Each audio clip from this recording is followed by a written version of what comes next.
Ya, baik. Pada pagi hari ini kita akan bicara tentang bagaimana pembuatan laporan tugas akhir, ya khususnya pada bagian latar belakang. Ya, dengan berakhirnya perkuliahan ini, ya saya harapkan nanti adik-adik mahasiswa bisa membuat latar belakang penelitian. Ya. Nah, kita fokus ke bagian isi dari LTA itu, ya khususnya pada bab 1. Ya. Nah, di bab secara umum ya itu laporan tugas akhirnya itu kan ada 5 bab nanti ya. Ada pendahuluan di bab 1, udah itu ada landasan teori, udah itu ada metodologi penelitian, udah itu ada hasil dan pembahasan, dan terakhir di bab 5 itu ada simpulan dan saran. Nah, pada kesempatan ini ya kita akan fokus berbicara tentang bab 1 ya, khususnya latar belakang masalah.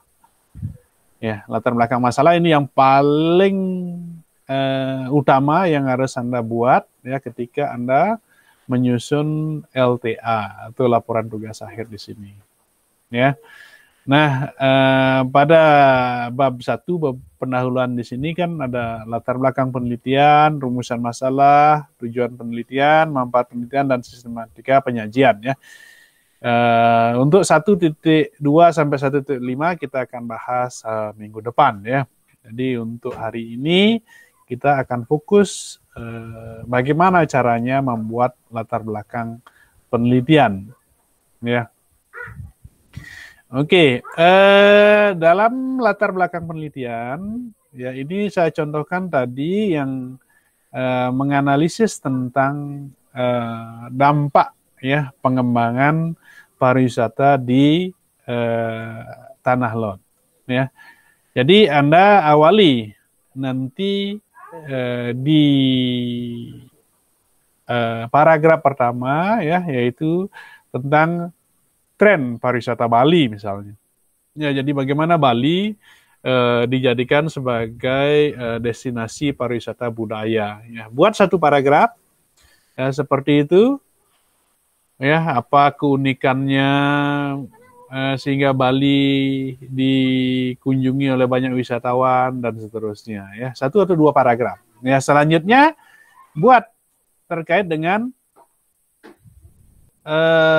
pertumbuhan kunjungan wisatawan yang datang ke Bali. Ya, baik wisatawan domestik maupun wisatawan mancanegara ya yang datang ke Bali. Ya, nanti ini ambil datanya dari BPS atau Badan Pusat Statistik ya. Anda cari dengan kata kunci jumlah kunjungan wisatawan ke Bali itu sudah muncul.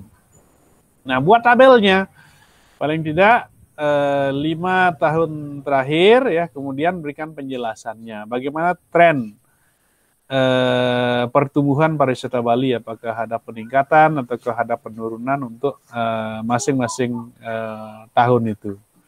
Kemudian ya buat perkembangan jumlah objek wisata ya, baik itu yang berbasis alam ya maupun berbasis budaya ya atau berbasis buatan.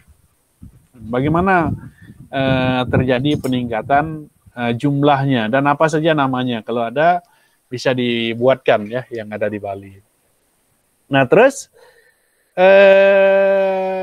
buat penjelasan tentang ya, objek daya tarik wisata di tempat Anda meneliti. Ya, bahwa objek daya tarik wisata yang dijadikan tempat meneliti itu ya merupakan salah satu pendukung pariwisata ya yang ada misalnya di Bali seperti itu. Ya. Misalnya dilihat dari keunikan yang ada di objek wisata itu ya, misalnya saya contohkan di sini Tanah Lot misalnya. Jadi disebutkan bahwa Tanah Lot merupakan salah satu objek daya tarik wisata di Bali ya, yang memiliki keunikan tentang apa tadi, misalnya pura, udah itu ada ular suci, ada tebing, ada sunset dan seterusnya, itu disebutkan ya menjadi 2 atau 3 paragraf. Nah, yang terakhir ini yang paling penting ya. Yang paling penting di sini adalah masalah yang terjadi ya, yang diangkat ya dalam penelitian ini. Tadi misalnya terkait dengan dampak ininya, dampak pariwisatanya. Jadi Anda bisa buat nanti satu, bagaimana lingkungannya ya di sana ya, terus bagaimana budayanya ya yang ada di sana ya, terus bagaimana ekonominya ya, dampak ekonomi yang timbul sehubungan dengan pengembangan pariwisata yang ada di Tanah Lot ini. Nah, inilah yang harus ditulis ya ketika Anda membuat latar belakang ya. Di sini dibuat ya bagaimana kontribusi pariwisata terhadap lingkungan, bagaimana kontribusi pariwisata terhadap budaya, dan bagaimana kontribusi pariwisata terhadap ekonomi ya, baik ekonomi masyarakat lokal maupun untuk destinasi itu sendiri. Tadi ada misalnya yang di mana ada sampahnya, mungkin yang kurang terkelola. Ya, jadi ini dampak, berarti Anda harus lihat dari segi positif dan negatif.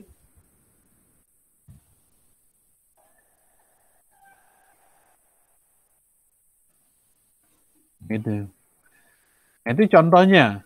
Ya, jadi yang paling penting ya, yang harus dituangkan di sini adalah permasalahan yang terjadi di tempat melaksanakan penelitian. Oke, itu contoh satu yang tadi dampak lingkungan ya. Yang contoh kedua ini juga sama kayaknya, mengambil dampak lingkungan ya, yaitu di mana nih?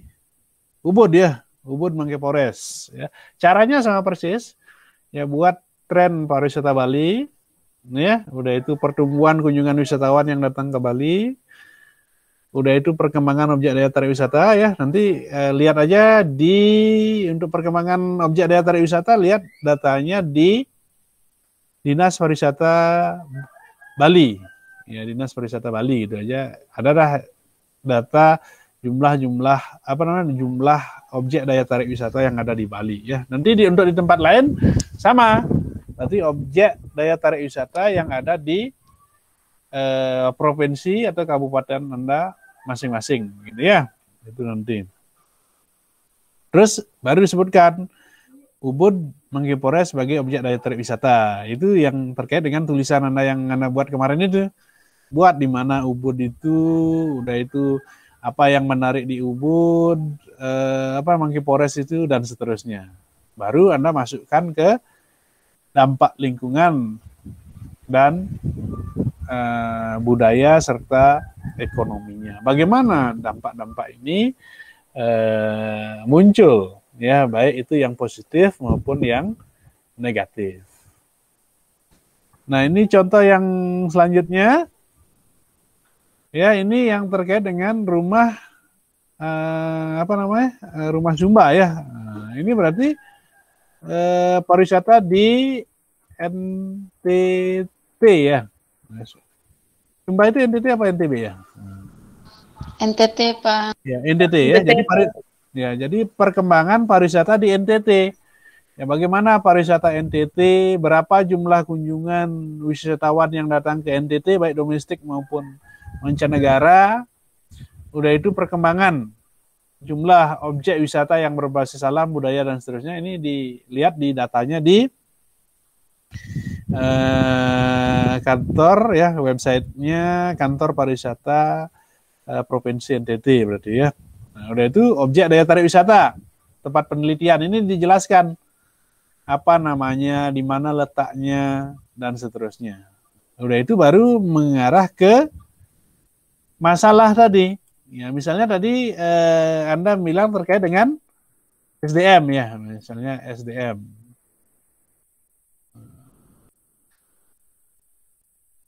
SDM. Ya, bagaimana kompetensinya? Ya, kompetensinya berarti Anda harus kaitkan dengan apa namanya, skill, knowledge ya. Knowledge-nya bagaimana, skill-nya bagaimana, dan attitude. Ya. Bagaimana perilaku mereka ya, dari segi ini. Ya, kalau Anda tahu misalnya informasi, misalnya pelatihan, ya, pernah nggak diadakan pelatihan? Ya, selama ini kalau Anda anggap bahwa itu tidak ada apa namanya, kurang kemampuan SDM-nya, pelatihannya siapa yang memberi? Ya, kalau memang pernah, ya dari mana? Ya, pelatihnya atau pelatihan apa yang diberikan, yang sudah diberikan. Nah, inilah yang harus dibuat ya. Kenapa kok masih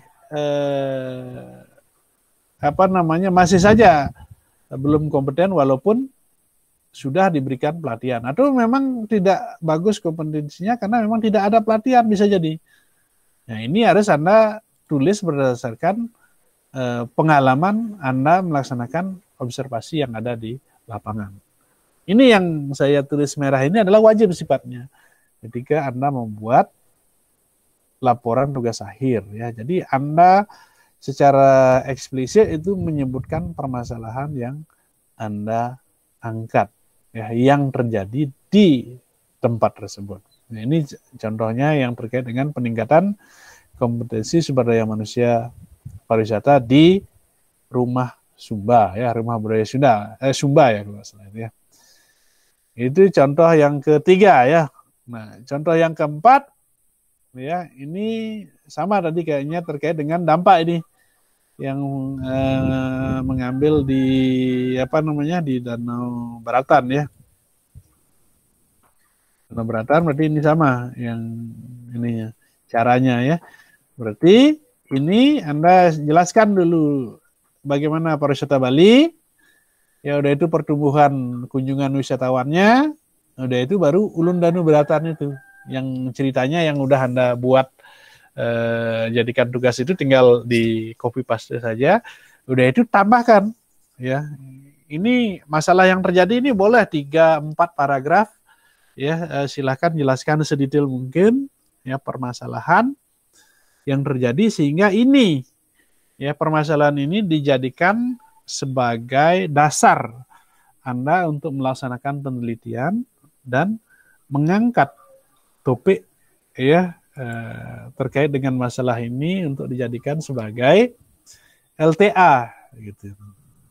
Nah, itu kira-kira yang apa namanya, cara ya yang harus diterapkan ya ketika Anda membuat latar belakang penelitian ya, yang akan Anda kerjakan sebentar lagi sebagai tugas mandiri yang harus dikumpulkan